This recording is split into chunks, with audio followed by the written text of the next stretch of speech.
go ahead and get started. Call to order the Solid Waste Management Authority, City of Crescent City, County of Del Norte, State of California, into regular session Tuesday, August 15th, 2017. And if you would please call the roll. Commissioner Greeno? Here. Commissioner Cohen? Here. Commissioner Naffa? Here. Chair Inscore? I am here, and I believe that Commissioner Howard is on his way. If you'd please make note of the time that he arrives when he does. Commissioner Cowan, would you please lead us in the pledge? I pledge allegiance to the flag of the United States of America and to the republic for which it stands, one nation, under God, indivisible, with liberty and justice for all. Thank you. We'll open up for public comment. Any member of the public may address the Solid Waste Management Authority on any matter on or off the agenda. After receiving recognition from myself, if you would please give your name and address for the record and limit your comments to 3 minutes. Do we have any public comment this afternoon? Seeing no public comment, we will close public comment, bring it back to the board. We'll go into open session items. We have 3 items on the consent agenda: approval of the minutes from July 18th, approval of a budget transfer for fiscal year 16-17 in the amount of $2,836, and the approval of a budget transfer for fiscal year 17-18 in the amount of $2,500. Do I have any questions about the consent agenda from the commission? Do we have any public comment on our consent agenda? Seeing none, I'll bring it back to the board for action. I move to approve the consent agenda. I have a motion. Do I have a second? Second? I have a motion and a second. Would you please pull the vote? Commissioner Cohen? Yes. Commissioner Naffa? Yes. Commissioner Greeno? Yes. Chair Inscore? Yes, very good. We will move on into item number 2, our Director and Treasurer's Report. And we'll go ahead and go to 2.1, our Director's Report, which will highlight a variety of things that are on our agenda. Mr. Ward. Thank you, Chair. This past month, the authority, of course, has kept the Del Norte County Transfer Station, the Gasky Transfer Station, and the Klamath Transfer Station open during our appointed hours, and we operate those without receiving a penny of taxes. And the rates charged at these facilities continue to be lower than any comparable facilities in Humboldt or Curry counties. This past month, the authority did staff a booth as part of our fair sponsorship, August 3 through 6. We also held a backyard composting workshop at the Community Health Center on August 12th. This coming month, we'll have a household hazardous waste collection event on September 16th and a mattress collection event on September 23rd. The mattress collection event, Del Norte County households can bring up to 4 mattresses or box springs for no charge. We ask that they be clean and dry when they arrive. And the Household Hazardous Waste event is our annual event to collect all of the hazardous materials that we can't take every day. We do make an effort to try to make the most common household hazardous materials available for daily operations. So those include used motor oil, oil filters, antifreeze, paints, stains, and thinners in their original non-leaking containers, fats, oils, and greases, home-generated sharps, fluorescent tubes generated from households, and televisions. We take all of those every single day for no charge. So if those are the materials people have, perhaps the household hazardous waste event is not the best day. I'm emphasizing that because in years past, the most common material that we did receive during the household hazardous waste event was paints. And now we take the paints and stains every single day for no charge. So if what you have is paints from your painting shed, then perhaps you want to come on a different day. Because the people who wait the longest during our annual Household Hazardous Waste event are the ones who are really eager to be there soon. So they'll arrive starting about 7:30, and then they wait until they get service at 9, and they end up waiting longer than anybody else. So my advice to people who call about what's the best way to come to the Household Hazardous Waste event, why don't you come at 10:30 or 11? Chances are you'll just sail right through the line and you'll get service promptly. So, but that will run from 9 a.m. till 2 p.m. on September 16th. Commercial businesses that have hazardous materials, we also have a day for them, but it is Friday, September 15th, the day before, and under California and federal law, each of those businesses or agencies needs to have a Cal EPA ID number, which they can get online, and then they'll be charged the fees for disposing of the hazardous materials that they have. So we have a number for you to call. There's a flyer inside the agenda packet, but essentially you call for an appointment and you get a cost estimate about how much it's going to cost to dispose of those items. So moving on, those are some of the upcoming events. Mr. Ward? Yes? On the mattress event, this will be our third mattress event, is that correct? Yes, third or fourth. Okay. Yeah. And can you remind us of just general numbers of what we had in the previous, We got about 230 mattresses in the last couple events. I think our numbers were really close to the last couple events. So they're generally very well received. People are appreciative of having the service.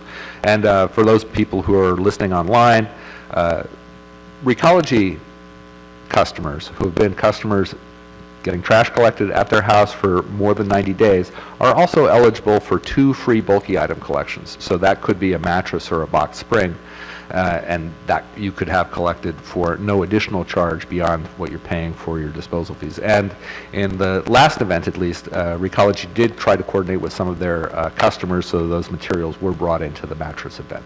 okay, great, thank you. Yeah. As far as the hazardous materials, that would be like computers and stuff like that? Actually, computers and televisions, and we take every single day. Okay. So household electronics like old 8-track players, VHS systems, those sorts of things, like I said, we do take those every day. The hazardous materials that we take are generally liquid materials that we don't take any other time. So pesticides, herbicides, oven cleaners, lacquers, thinners. I'm sorry, we do take lacquers every single day, but thinners we only take during the household hazardous waste event. Other things that occasionally we see, outdated medicines, makeup. If you look on the side of your container and you're not sure, and it says one of these words, danger, caution, or you see the skull and crossbones, that's probably a good material for the household hazardous waste event. And we don't generally see those on makeup, do we? I'm just- No, it was surprisingly, an interesting segue there. It is surprising, but things that our culture associates with beauty, makeup, and flowers, Yeah. are among the more toxic things of our material culture, unfortunately. So, Huh. Interesting. All right. okay, Good. All right, moving on. Landfill closure. Let's see. Item 3.2 is essentially looking at releasing a bid for the landfill repair services from the storm-related damages that we received in the last winter. Regarding collections and processing, item 4.1 is change order 13 with Recology to extend the time they have to finalize a processing agreement another 60 days. But I'm highlighting this in part because we will, at some point, need to take additional steps to reduce our contamination to 10% or lower, and that will remain an issue of conversation. Have we had any changes recently? I'm sorry, what? Have we had any changes in the percentage recently? Not much. It's been pretty consistent, unless you have anything to add to that. 25, okay. Across the board, you got, That's a total, so you might, the only difference is that residential has gone up a little bit, and huh.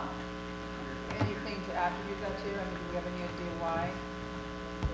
some of the items people have a little bit more trash, or use the trash.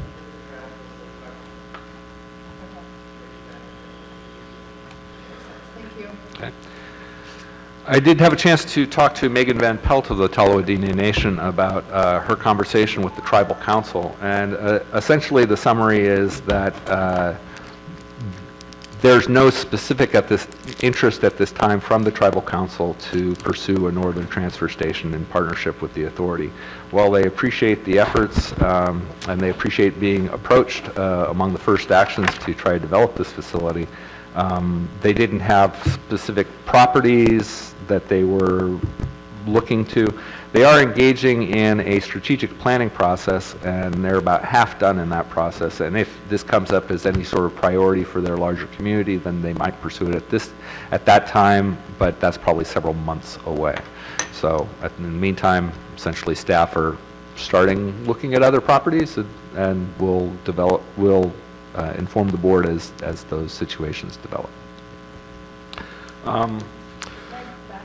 Yeah.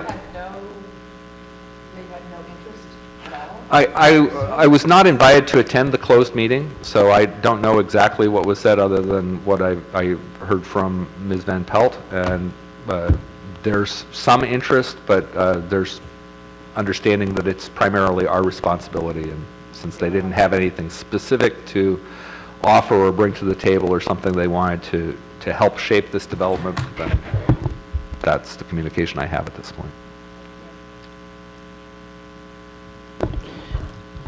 We have a 2x2 the county does with the tribe on Thursday this week, and I'll bring that back to the table too and do some follow-up with the tribal council members present. I'm not sure, the communication seems a little different than what I've been told. If there's any way forward to work in partnership, I'm very interested in that. Thank you. Okay. Okay. Continuing on, item 5.1 is an invitation to bid for the transfer station floor repair. Noteworthy is the person who developed this, Jesse Solorio, is now going to start working for Caltrans starting on August 16th. So this project will be handed to another person in Lawrence and Associates, Dan Brown.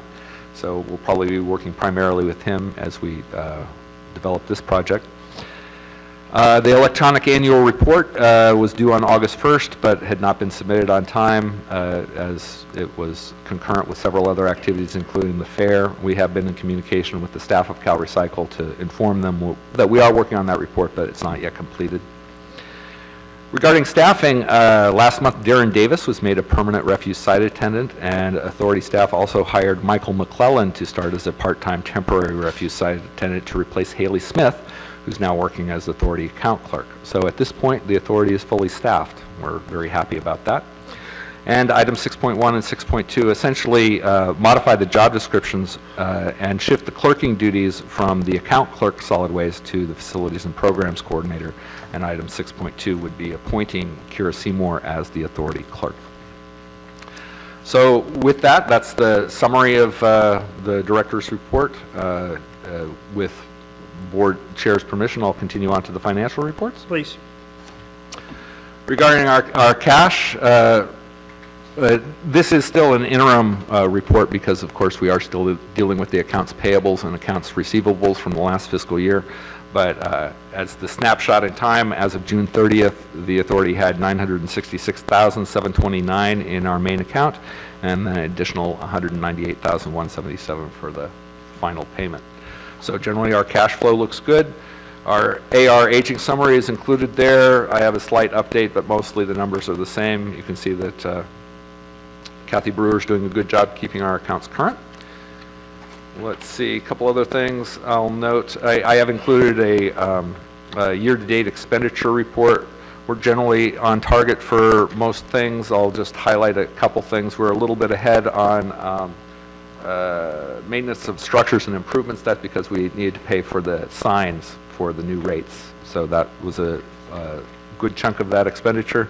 And then the other one was the special department expense, 20285. We had to, for the first time, pay out of our main funds for fair sponsorship because Cal Recycle is becoming increasingly restrictive on how they allow the grant funds to be used. And so essentially, unless the grant funds are being used specifically to promote used oil recycling, used oil filter recycling, or beverage container recycling, they're reticent to pay for anything. So we had to pay for a third of the fair sponsorship out of our general funds. Regarding claims approved by director, you can see that we did make our sublease payment to Delaware County for the transfer station lease, and then as usual, the other largest expense was our payment to Hambro WSG for their good services as transfer station operations contractors. Regarding other financial totals, you can see that our authority revenue report on item 2.5, thankfully, our revenue continues to come in ahead of budget and above last year. So in general, our authority service fees for the month of July were $13,464 over budget and $12,556 over last year. And considering our projected revenue under the franchise fees was over budget, but a little bit under last year. On the whole, at this point in time, we are $11,735 over last year and $14,222 ahead of budget in terms of our revenue. So our finances at this point in time look pretty good. But of course, keeping in mind that we still have a deficit net worth because we still have the liability associated with the Crescent City landfill. So even though our cash is coming in at a good clip, we still are paying down that debt. Okay. Any questions about the financials? All right, let's move on then to number 3, landfill post-closure, and the 3.1, the first half 2017 water quality monitoring report. Right. So we do this twice a year, and essentially it's a summary of the ground and surface water monitoring at the Crescent City landfill. And actually the report that we submit is quite a bit thicker than this. It also includes all of the raw data, but since I figured you trust that the data was accurately summarized, you didn't need to see all of the lab reports. In general, our water quality trends are in the right direction, meaning that the areas that we're monitoring are generally seeing decreasing impacts over time. There are a few small exceptions to that. There is a slight increasing trend in well 2, which is on the south end of the landfill, and it doesn't seem to be very well correlated with any of the other down gradient wells. So at this point, it's a little bit of an anomaly. Other items of significance are, the board may recall, that there's been ongoing discussion and interest from the Regional Water Quality Control Board that we test the residential wells that are adjacent to the landfill. And this last round, we were not able to get permission from the property owners to sample those wells. And so until we do obtain such permission, we will continue to sample the E4 pair, that is the pair of wells that we installed in between the residential properties and the landfill mound.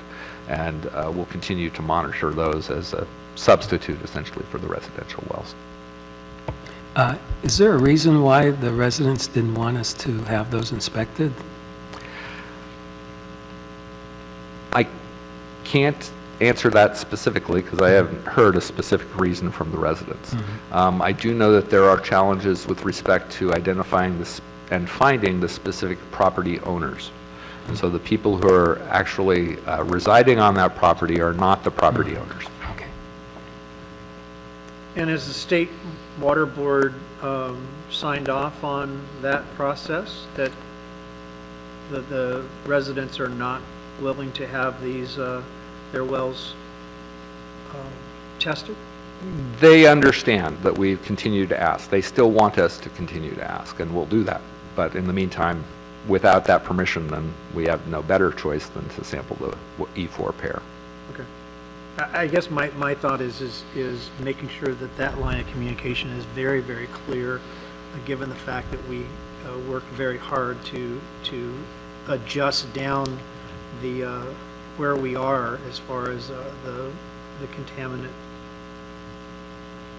level, and if that meant that we had to even expend some other resources, even to put in another well, if they, if we can't control property owners saying yes or no, I hope that we stay in real close communication with the water board, so that if we have to do something else, drill another well to satisfy their requirements to maintain our levels where we are, I think that's very important. Certainly would be a good use of resources.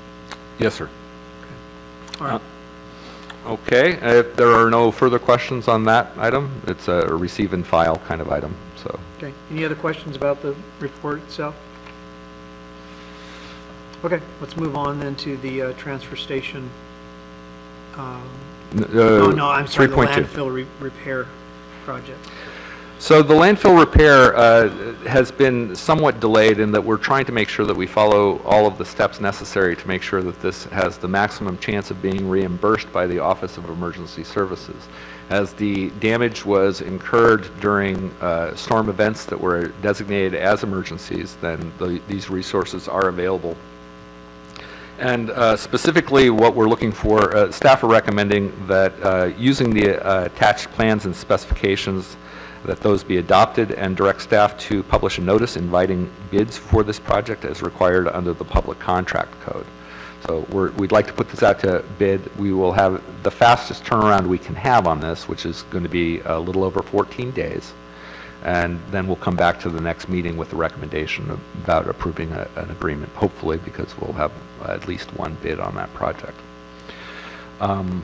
In addition, because as in the process of looking at this, we reviewed our bid processes, and there is something called an informal bid procedures that the authority adopted, I think it was back in 1997, but in any case, the laws have been updated, and at that time that we had adopted it, these informal bid procedures, which simplify the bid process, have a limit of $75,000.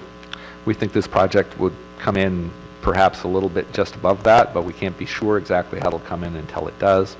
So what we're suggesting is that at a future meeting, the staff would present a revision or amendment to the ordinance defining the authority's informal bid procedures to enable such procedures to be used for construction projects up to $175,000 in value. So that would make those projects a little bit easier to implement.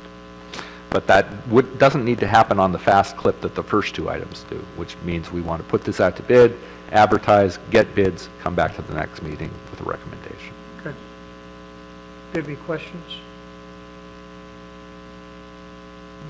Okay. Any public comment regarding putting this out for bid? All right, so then what you need is for us to adopt the plans and specifications and then direct you to publish the bid? Yes. Okay, do we need, I'm assuming we need separate action regarding the revision of the amendment? So those are handled separately? They can be part of the same action, but they wouldn't happen on the same time frame. Okay. All right, then we'll look for action from the commissioners.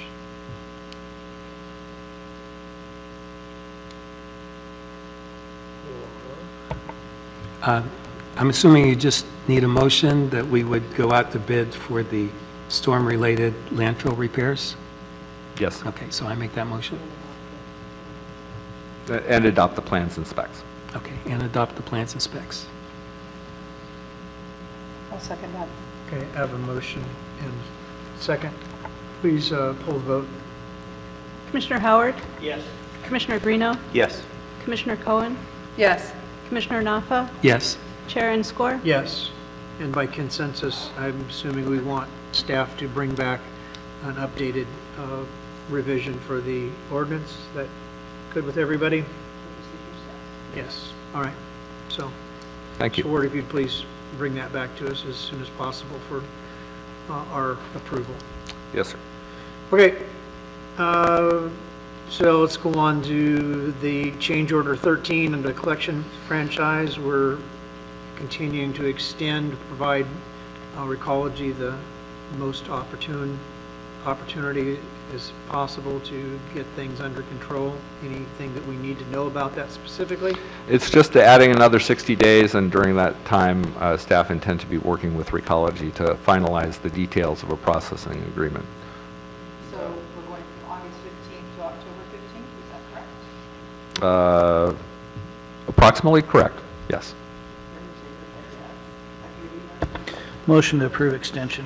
Okay, I have a motion to approve. Do I have a second? Second. I have a motion and a second. Any public comment? All right. Please pull the vote. Commissioner Howard? Yes. Commissioner Greeno? Yes.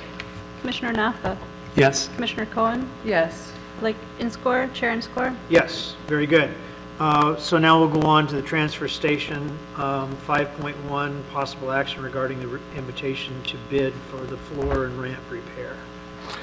Under agenda item 5.1, you'll see the plans and specs for the transfer station floor repair. Staff, both the authority and the county engineering department are still reviewing these plans and specs. But we would like to issue this invitation to bid promptly. So staff are recommending approval to release this invitation to bid following review and revision from authority staff and Delmarva County staff. Motion approved, Chair. Can I ask a question before we go further? What's a scale repair?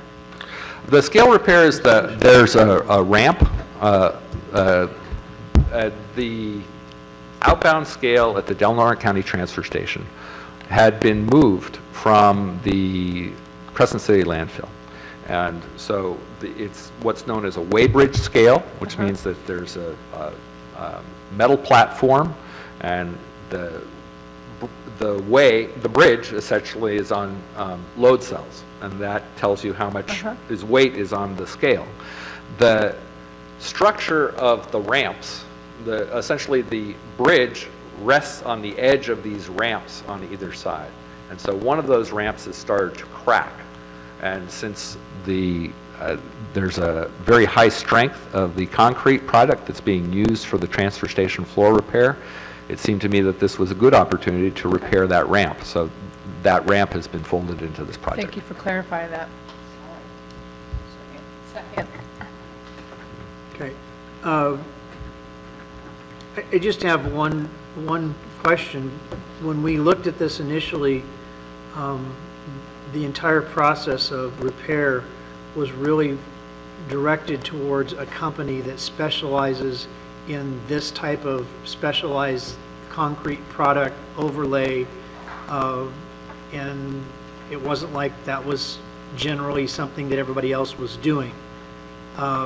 So I guess my concern is by putting this out to bid, are we disqualifying anybody else that is not going to use this exact product?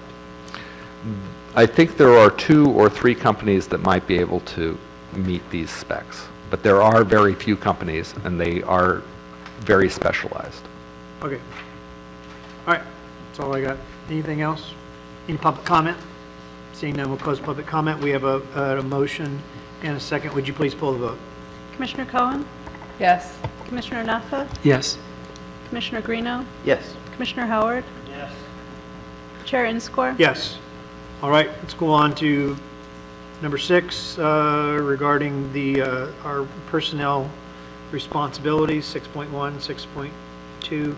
Yep. Mr. Ward. They kind of go together, so I'll address them at the same time. Essentially, 6.1 is seeking the board's approval for changing the job descriptions for the account clerk solid waste and the facilities coordinator positions, shifting the clerking duties from the former account clerk, which was Catherine Brewer, but now she's administrative assistant.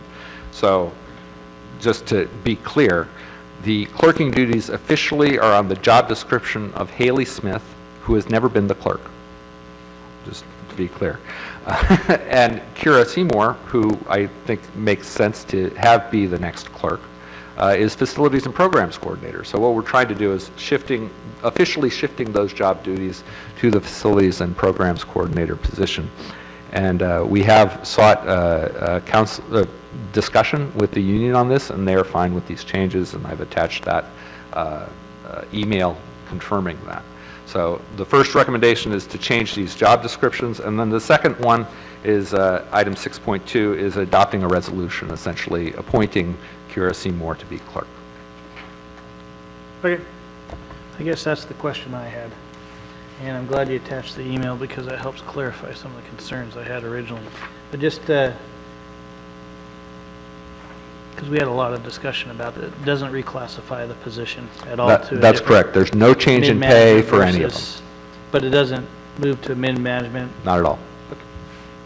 Motion approved, Chair. Okay. Second. So assuming we're making a motion on 6.1, because the second... is Motion to approve 6.1 and 6.2, Chair. Because 6.2 is an actual resolution, so...